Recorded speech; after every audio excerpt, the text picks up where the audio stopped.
This is Channel 25 WVTT Olean. Now, from the Twin Tiers' biggest broadcast news operation, this is the 6 o'clock report with Jeff Andrulonis and Alexa Olson. Listen on News Radio 96.7 WVTT or watch on News Channel 25 WVTT television. WVTT proudly presents the 6 o'clock report.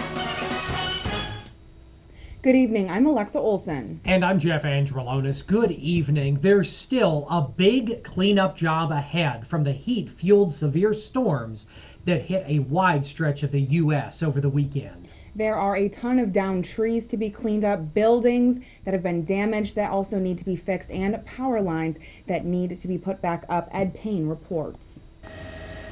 It's a tall order, downed trees all over needing to be moved. In the Washington, D.C. area, this is where they end up. There's plenty of property damage as well, like this church in Cambridge, Ohio. The storm there was so strong it embedded shards of wood into concrete buildings. Utility crews are working around the clock to restore power. As of Monday night, more than 1.5 million people in 10 states and Washington, D.C. were still without power. Baltimore's mayor said heat-related deaths are the biggest concern. We're going to go back out today with ice. We're opening additional cooling centers with air conditioning, so people have options. We just need to make sure that we're checking on each other. Just how powerful is the heat? Well, it buckled the pavement on this highway in Wisconsin, creating a ramp that led to an incredible scene Sunday.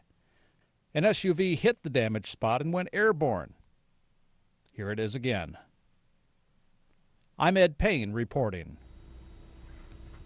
Renovations at Bradner Stadium won't interfere with the annual fireworks show tomorrow night. WVTT's Ashley Masala has that story. Go out with a bang this Independence Day.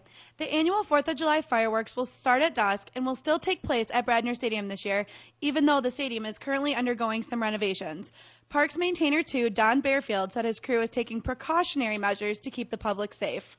The areas that they're fencing off are for public protection. Some of the bleachers have been torn out. The fireworks display is going to be at the far end of the field, so they have put up the fence to keep the public away from the displays. The Bradner Stadium fireworks will be hosted by the Olean Fire Department this year. Tons of people will come out for this event, and you and your family should come too. From Bradner Stadium, I'm Ashley Masala with News Channel 25 WVTT. A bridge closure in McKean County has been extended. PennDOT's bridge closure on Sullivan Road near Bradford has been extended until July 20th. PennDOT closed that bridge in mid-June to make beam repairs and expected to reopen it July 6th. That date has now been changed to July 20th. The bridge spans Bennett Brook just northwest of Bradford on Route 4011. The East State Street construction won't disrupt holiday traffic, but it might bother people walking through to see the fireworks at Bradner Stadium. WVTT's Molly Inglut has more. The road construction for the East State Street project hasn't started yet, but other construction is underway. Right now, they're pulling up the old sidewalks to make room for the new sidewalks, curbs, and subways, which is a piece of grass between the curb and the sidewalk that they do want to put in. All of the construction is being done by Marks Road Incorporated. The official roadwork construction for this project will not start until this Thursday, July 5th, and there will be congestion.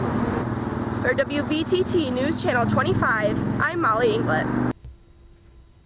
Who will win the White House in November? There's a new opinion poll out. We'll tell you what it has to say next as the 6 o'clock report continues on WVTT.